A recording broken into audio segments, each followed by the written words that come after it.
ጀሃነም ውስጥ ሴቶች ይበዛሉ። ይሄ ደግሞ የረሱላችን ሰለላሁ ዐለይሂ ወሰለም ንግግር ነው። እህቶቼ ጉዳይሽ ጉዳይ ነውና አደራችሁ ከነዛ ሴቶች እንዳትሆኑ።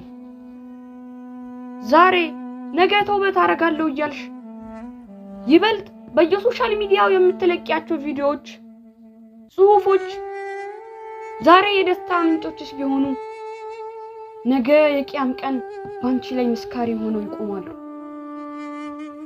የምትሰሪያቸው ቪዲዮዎች አላህ ባንቺ እንዲደሰት የማያደርጉ ከሆኑ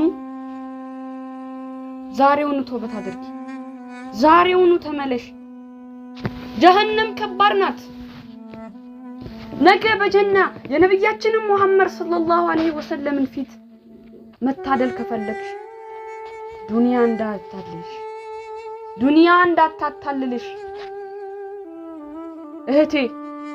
የምትለብሽውን ልብስ አደራ፣ የምትሄጂበትን ቦታ አደራ። አውቀሽም ሳታውቂም ዘፍነሽው ከሆነ አስበሽውም ሳታስቢውም ዘፍነሽም ጨፍረሽም ከሆነ ዛሬውኑ ተውበት አድርጊ። ጊዜው ገና ነው፣ አልረፈደም። ዛሬውኑ ተመለሺ። ዱንያ እንዳታታልልሽ። ቱቡ ኢለላህ።